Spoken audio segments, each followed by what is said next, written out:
Բարի օր, հանրային ռադիոյի եթերում առանց տողատակի հաղորդաշարի հերթական թողարկումն է, ես Լևոն Սարդարանն եմ, այսօր իմ զրուցակիցն է շրջակա միջավայրի նախկին նախարար, քաղաքացիական պայմանագիր կուսակցության անդամ Հակոբ Սիմոնյանը, բարև ձեզ։ Բարև ձեզ։ Պարոն Սիմոնյան, մի քանի օր առաջ գրառում էի կարել խաղաղությունը գալիս է ժպիտով, ձեզ հակադարձում էին որոշ դեպքերում ու շարունակում են հակադարձել արդեն քաղաքական դաշտում, թե խաղաղությունը գալիս է զենքով եւ արժանապատվությամբ, ընդ որում հնդածս նաեւ մեղադրելով ձեր ներկայացրած քաղաքական ուժին, որ զենքով չեք ապահովել, արժանապատվությունը երկրի ոտկատակ եք տվել։ Գրառումը հետեւյալն է, խաղաղությունը սկսում է ժպիտից, եթե չեմ սխալվում, Մայր Թերեզայի խոսքերն են։ Եվ կարծում եմ, որ ժպիտը իսկապես մարդու կյանքում շրջապատում դրական էմոցիաների առիթ է եւ կարեւոր բաներ է փոխում։ Մեզ ուղղված մեղադրանքները միայն հնարավոր չի մեզ ուղղել։ Մեր նորօրյա անկախ հանրապետության պատմությունն էլ է ցույց տալիս եւ հին աշխարհի Եվրոպայի պատմությունն էլ է ցույց տալիս, որ զենքով խաղաղություն հնարավոր չի հաստատել։ Ինքը մի օր պայթյուն է ունենալու, եթե մեկը զենքով մյուսին ճնշում է, հակառակ ազդեցությունը անպայման լինելու է։ Ու եթե այն տարածքները աշխարհի, որտեղ խաղաղություն կա, մենք ուղղակի ուշադիր ուսումնասիրենք, կհասկանանք, որ խաղաղությունը այո ժպիտով եւ փոխզիջման հիման վրա է։ Մենք կարող ենք խոսել արդեն թե ով ինչ է զիջում խաղաղություն ունենալու համար, սա այլ խոսակցություն է, բայց զենքով եւ պարտադրանքով մենք նորօրյա մեր անկախ պետության պատմության շրջանում հասկացանք, որ չի լինում։ Դե եթե ավելի կոնկրետ խոսելու լինենք, տեսեք, ասում են, որ մենք ասում ենք, դուք ասացիք, խաղաղություն ունեն փոխզիջումների հիման վրա, ասում են մենք զիջեցինք, Ադրբեջանը ոչինչ չի զիջում։ Ադրբեջանը շարունակում է զինվել, Ադրբեջանը այսօր արդեն էլի հայտարարություն է տարածել, որ պահանջում են 18 թվականի ինչ-որ առասպելական ինչ-որ դեպքեր ճանաչել ցեղասպանություն, որ հայերն են իրականացրել, չգիտեմ, Բաքվում, Գանձակում եւ այլն։ Եվ դա ըստ էության պատասխանն է այն բոլոր զիջումների, որոնք արել է հայկական կողմը։ Եկեք զիջումների մասին չխոսենք, 18 թվականից կամ 2018 թվականից կամ 2020 թվականից հետո, հա։ Չէ, ես խոսում եի այն ինչ որ ադրբեջանցիները ասում են, դա 1910 Հասկացա, իհարկե հասկացա, բայց քանի որ փոխզիջման մասին է խոսքը ու տպավորություն է ստեղծվում, որ Հայաստանն է մենակ զիջում, ոչ միայն Հայաստանը մեր իշխանությունն է զիջում, հա, եկեք իսկապես 35 տարվա կամ 1994 թվականի հրադադարից սկսած, հա, հայկական կողմի զիջումների մասին խոսենք, որտեվ եթե դրա մասին է խոսքը, մենք պետք է արդեն պատմական որոշակի թեկուզ նորագույն պատմության էքսկուրս կատարենք եւ մենակ քաղաքացիական պայմանագրին կամ գործող կառավարությանը մեղադրել զիջումների մեջ կարծում եմ ազնիվ չի, սկսած 1996 թվականի Լիսաբոնյան այդ գագաթնաժողովից մենք այդ զիջման ուրեմն խնդիրները ունեցել ենք, եղել է մադրիդյան սկզբունքներն են եղել 2016 թվականի Լավրովյան նոր պլանն է, հա, որը իսկապես զիջումների մասին է եղել, բայց փաստը ինչու՞մն է, փաստը հետեւյալում է, որ որևէ իշխանության օրոք Հայաստանը չի ճանաչել Լեռնային Ղարաբաղի անկախությունը, դա ունեցել է կոնկրետ պատճառ, հա վերջերս մի ինչ-որ հատված տեսագրություն տեսա Սերժ Սարգսյանից, ով խոսում էր, որ եթե մենք ճանաչում ենք Լեռնային Ղարաբաղի անկախությունը, ուղիղ պատերազմ ենք հայտարարում Ադրբեջանին։ Ինչի՞ էր Սերժ Սարգսյանը սրա մասին խոսում, որովհետև աշխարհի տեսանկյունից Լեռնային Ղարաբաղը ցավոք սրտի մենք պատմականորեն այո համարում ենք, որ դա մեր տարածքներն են, բայց ժամանակակից աշխարհը այդպես չի դիտարկում եւ Սերժ Սարգսյանը, Ռոբերտ Քոչարյանը, Լևոն Տեր-Պետրոսյանը տարբեր առիթներով սրա մասին խոսել են, այս փաստը արձանագրել են եւ եթե զիջման մասին ենք խոսում, ի վերջո մենք աշխարհակարգի, ճիշտ է, այսօր աշխարհակարգը մի քիչ հեղեղուկ է, բայց միջազգային իրավունքի տեսանկյունից ենք, հա, դիտարկում խնդրին եւ ցավոք սրտի ունենք այն ինչ ունենք, բայց ելի եմ կրկնում, սա միայն գործող կառավարության կամ գործող իշխանությունների մեղավորության, մասին չի խոսում, դա միջազգային իրավունքի եւ Հայաստանի միջազգային իրավունքի հետ հարաբերությունների կամ այդ հարաբերությունների արդյունքում որոշակի երազների, իլյուզիաների, եկեք ուղիղ խոսենք, բայց ինչ կա, դա է փաստ է, որ մենք երազել ենք կամ մեզ համոզել ենք, որ ունենք մի բան, որը աշխարհը չի ճանաչում, որ մերն է։ Հիմա թե վարչապետ Նիկոլ Փաշինյանը, թե ձեր թիմակիցները մյուս ասում են, որ եթե դուք չհաղթեք գալիք խորհրդարանական ընտրություններում, ավելի ճիշտ, եթե սահմանադրական մեծամասնություն չունենաք, եւ եթե օրինակ հաղթում է գործող ընդդիմությունը, չգիտեմ, Սամվել Կարապետյանի գլխավորությամբ կլինի կամ որևէ մեկ այլ մեկի գլխավորությամբ, մենք ունենում ենք գրեթե երաշխավորված պատերազմ, եթեներով ենք հիմա խոսում, բայց տեսեք,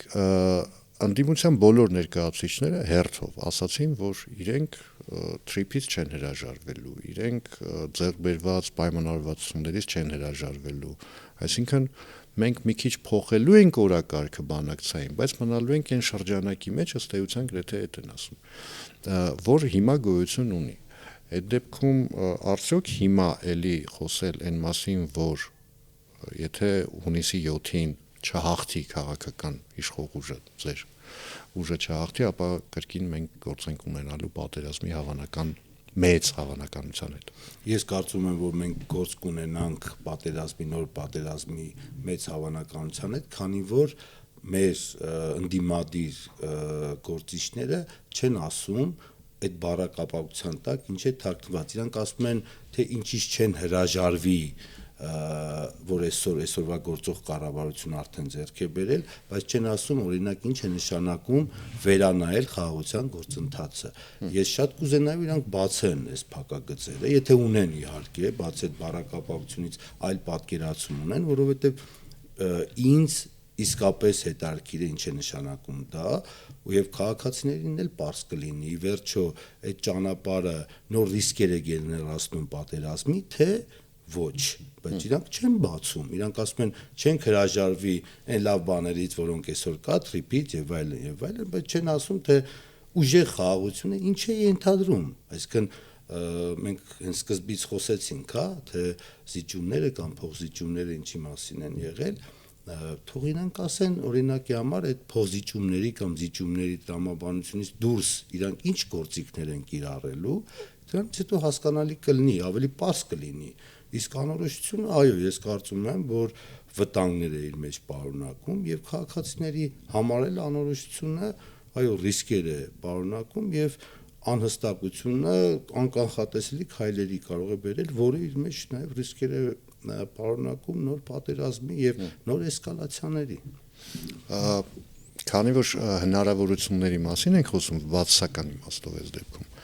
տեսեք, սահմանագետներից մեկը, սահմանադրագետներից ներողություն, մեկը մեզ մոտ մի քանի երևի 10 օր առաջ էր այստեղ, ինքը ինչ էր ասում, ինքը գերադասում է, եթերում ասում։ Ինքը գերադասում է, որ ձեր քաղաքական ուժը չունենա սահմանադրական մեծամասնություն, ու տրամաբանությունը հետևյալն էր. եթե դուք ստանում եք սահմանադրական մեծամասնություն, նոր սահմանադրությունը, ասենք, անցնում է խորհրդարանական այդ բոլոր փուլերով ու դրանց հետո գնում է համապետական հանրաքվեի,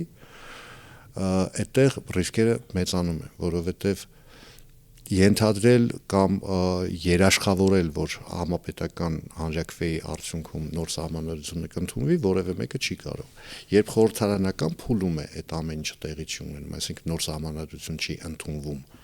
այդտեղ արդեն բոլորովին այլ քաղաքական հարթություն է, այլ քաղաքական եւ դիվանագիտական զրույց։ Դուք ինչ կարծիք եք այս։ Դե դա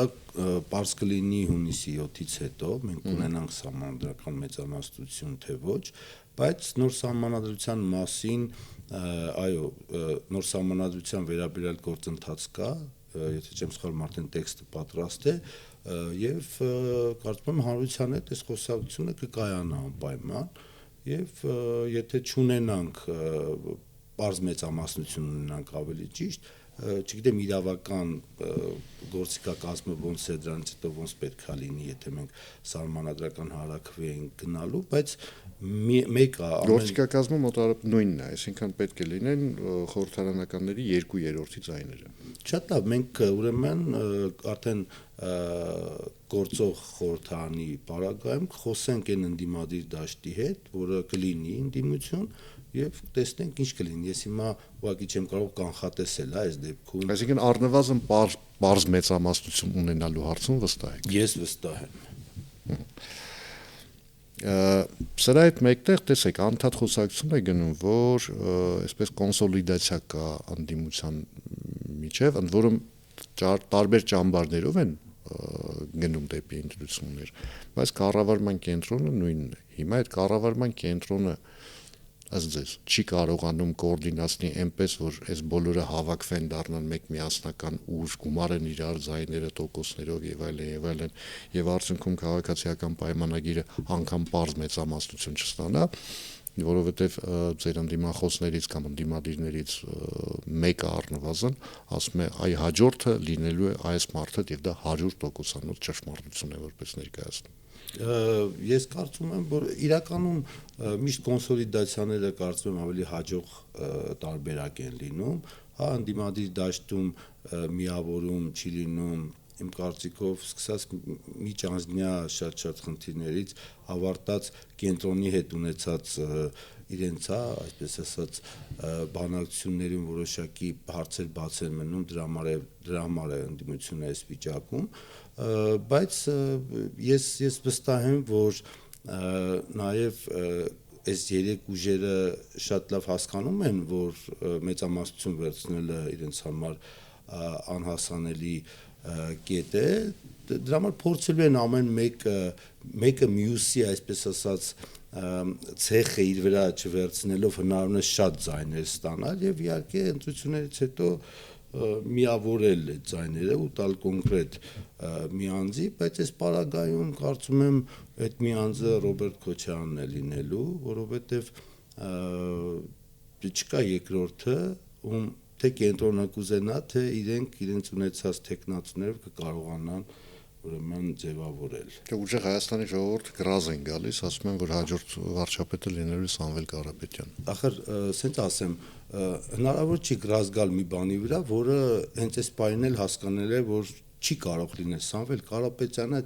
չի կարող Հայաստանի Հանրապետության վարչապետի տեխնացու լինել, այսինքն քանի դեռ սահմանադրությունը փոխված չի։ Ու այդ դրույթը անված չի արգելող։ Եկեք եթե տենց շատ հեռուն ենք նայում, չեմ կարծում, որ սահմանադրական նման փոփոխություններին Հայաստանի Հանրապետության քաղաքացիները հավանություն կտան, որ ինչ-որ մի մարդու կմաճույքը բավարարելու համար երկքաղաքացիություն ունենալը խոչընդոտ չլինի վարչապետի տեխնացու լինելու համար, բայց եկեք հասկանանք, որ հունիսի 8-ից սկսած Հայաստանը ապրելու է, Հայաստանը պետք է ղեկավար ունենա, այդ սահմանադրական փոփոխություններն է, չէ՞ որ մեկի ղեկավարման ժամանակ պետք է լինեն, ով է այդ անձը, ինչ անուն ազգանուն ունի այդ անձը, նույն ուժեղ Հայաստանի դեպքում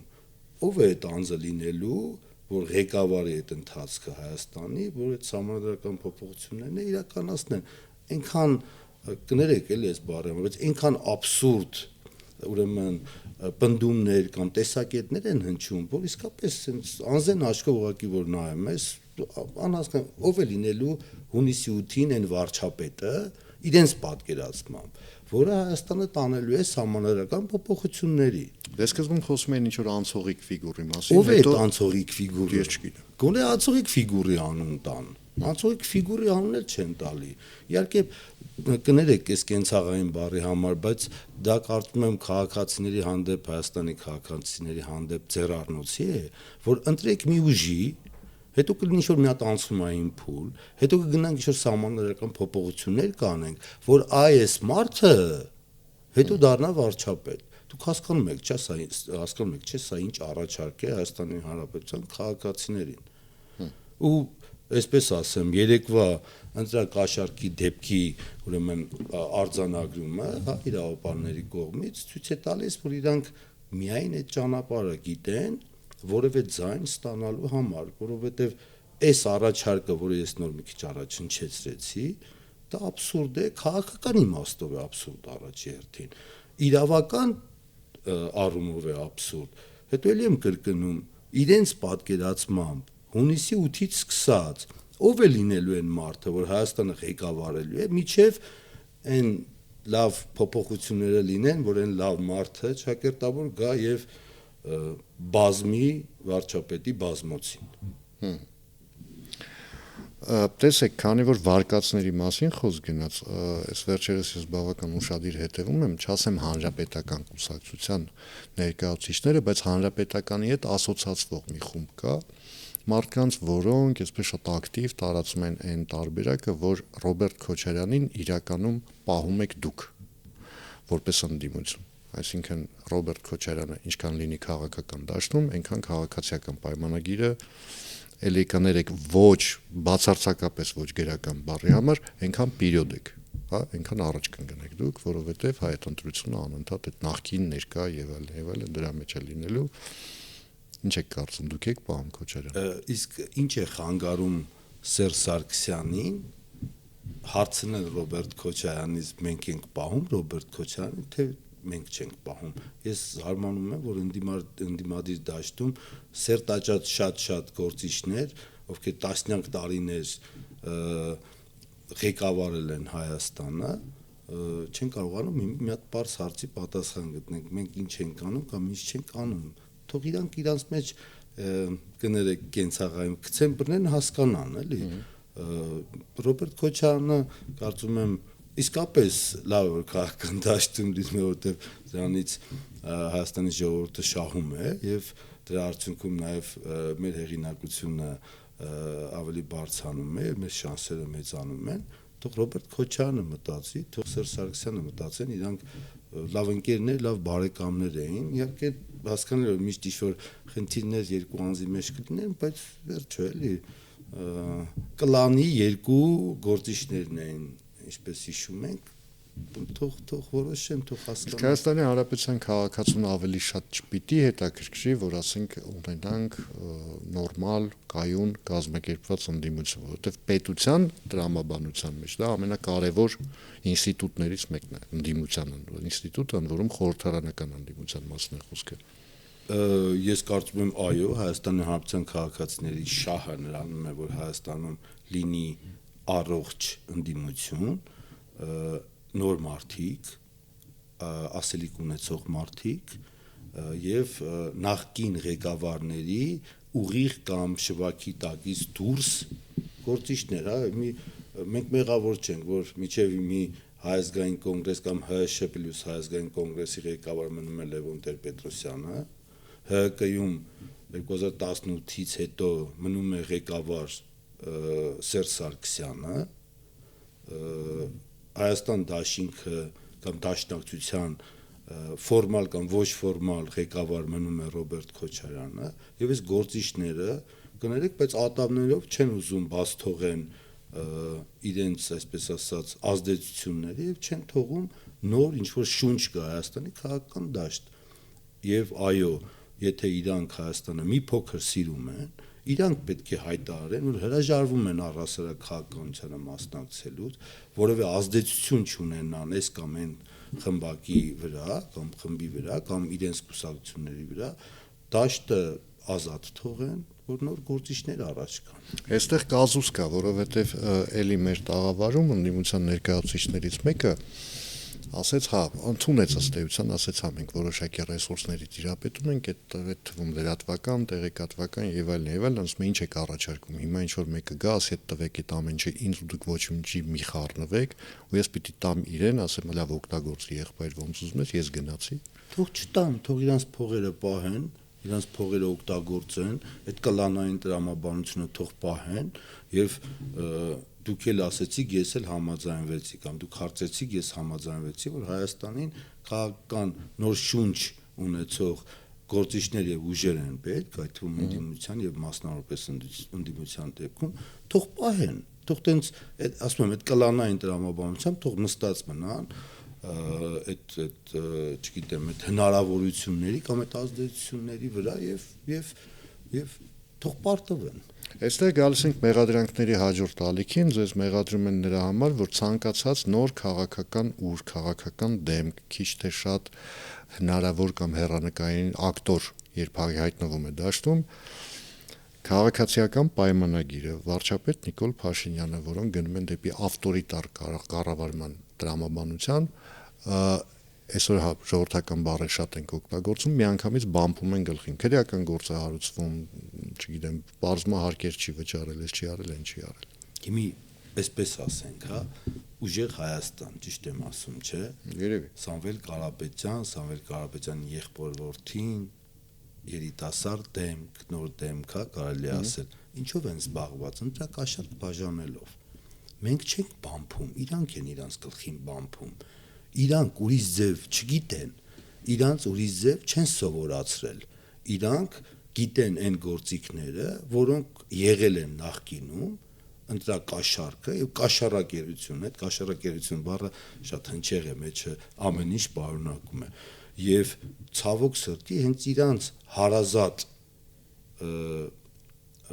ծնողները, որ եղբայրները կամ հարազատ քաղաքական առաջնորդները իրենց չեն կարողանում ասել, գիտեք ինչ, 21-րդ դարում ենք ապրում, Հայաստանն էլ է փոխվել, մենք էլ պետքա փոխվենք, դուք էլ պետքա ազատ լինեք, ոչ, ելի եմ կրկնում, նստած կլանային տրամաբանությամբ, այս նոր իրենց սերունդին էլ ըստ էության դնում են այն նույն այն մեքենայի, որը իրենք կարողացել են վերարտադրել, այդ նույն մեքենայի մեջ եւ բամփելու էլ բան չի մնում, իրենց ձեռքով իրենց բամփում են։ Մենք չենք բամփել, մենք քաղաքական հարթության մեջ բանավեճի մեջ ենք մտնում, իսկ իրանք դրա արդյունքում գնում են ընտրակաշառք են բաժանում եւ բամփվում են։ Եվ օրինակի համար չգիտեմ, քաղաքականության մեջ ինչքան են իրանք եպված, Նարեկ Կարապետյանը հայտարարում է բարձրաձայն, որ գրազ է գալիս, Ռուբեն Ռուբինյանը պատասխանում է գրազին, ժամանակ է տրամադրում եւ այ երեք օրինակ իս դրագրող հարցում այստեղ տղայական ինչ-որ բան չկա, ես ասացի ոչ չկա, բայց հիմա կասեմ արդեն կա, որտեվ Նարեկ Կարապետյանը չի պատասխանում Ռուբեն Ռուբինյանին, որտեվ չէ գրազ է գողը, իրան չէ պետքա պատասխանեն, իրան պատասխանում են, ինքը չի պատասխանում, ինչ-որ կողքից ինչ-որ նոր երիտասարդներ են հայտնվում, որոնք սկսում են այս խոսակցությունը տանել, այսինքն իրենց վարքագծով, իրենց ունեցած գործիքակազմով իրենց վրա այդ ստվերը նախքին այդ ամբողջ կեղտի վերցնում են, հենց որ մենք շատ բան չունենք է անելու, մենք քաղաքական բանավեճի մեջ ենք մտնում, միգուցե մենք վարպետացել ենք շատ քաղաքական բանավեճի մեջ եւ հաղթում ենք, բայց դա չի նշանակում, որ ավտորիտար որևէ գործիք է կիրառվում։ Մեղադրանքների հիմնական մասը վերաբերում է նրան, որ հաղթում եք, հա, բայց հաղթում եք նաև իրավապահ մարմինների օգնությամբ, որովհետև ես մեղադրանքներն եմ ասում, որովհետև քաղաքական ազատությունները, խոսքի եւ խղճի ազատությունը մեկնաբանում եք այնպես ինչպես հարմար է ձեզ, եւ ցանկացած Facebook-յան գրառման համար մարդ կարող է բերման ենթարկվել, ձերբակալվել, կալանավորվել անգամ, եւ այդպես դուք ըստ էության ճնշում եք Հայաստանի Հանրապետության սիրելի քաղաքացիներին։ 2008 թվականի մարտի 1-ից հետո միայն Հյուսիսային պողոտայում քաղաքական զբոսանքի համար մեզնից շատերին բռնում էին, կալանավորում էին, այս մի անգամ այնտեղով անցնում էի, գիտեմ, մի անգամ ինձ էլ էին ուզում բռնել, կալանավորում էին, մենակ զբոսնելու համար։ Պարոն Օսիպյանին իմիջիալից ողջունում։ Ուրեմն մենակ զբոսնելու համար։ Հիմա եթե ես նախկինում Facebook սոցիալական ցանցում գրեի, որ ես ուժի կիրառմամբ կամ իշխանության, հա, ուղղությամբ բռնի կոչ անեի, դուք պատկերացնում եք, չէ, իմ հետ ինչ կլիներ, կամ իմ նման քաղաքացիական ակտիվիստի կամ քաղաքացու հետ ինչ կլիներ։ Այսինքն հիմա սահմանները այնքան են հատված, որ այսինքն օրինակ այն օրը եկեղեցում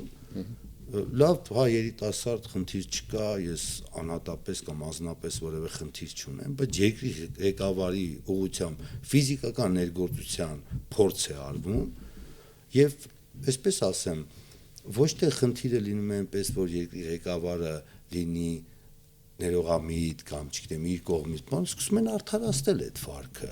Իհարկե երբ սկսում են արդարացնել, հասկանալի է, որ այդտեղ կոնկրետ միտում կա եւ դա ինչ որ էմոցիոնալ պահի տակ դրսևորում չի, դա այդ համակարգված Հայաստանի դեմ հիբրիդային այդ պատերազմի այլ դրսևորումներ են։ Այսինքն եթե մենք առանձին դեպքերով նայենք, ես կարծում եմ իրավական տեսանկյունից մենք որևէ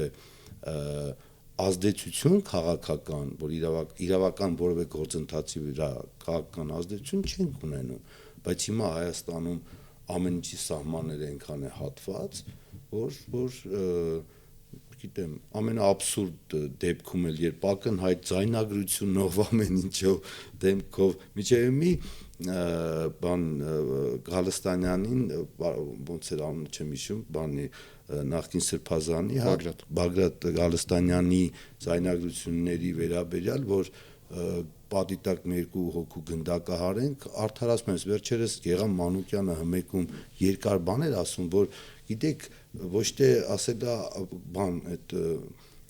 ակցիաների մասնակիցներից մի երկու հոգու գնդակահար ենք, ուրիշ դրամաբանությամբ ասել է երկու հոգու գնդակահար ենք։ Այսինքն աբսուրդը հասել է նրան, որ փաստը ձերքին բռնած ասում ես այս մարդը այսպիսի օրենքի սահման է հատել, բազմաթիվ ընդդիմադիր գործիչներ սկսում են արդարացնել նման վարքագիծը, որը իսկապես անընդունելի է։ Քանի որ հիբրիդային պատերազմի մասին հիշատակեցիք, հիբրիդային հարձակումների, այսպես ձևակերպեմ հարցս, Վիկտոր Սողոմոնյանը, որը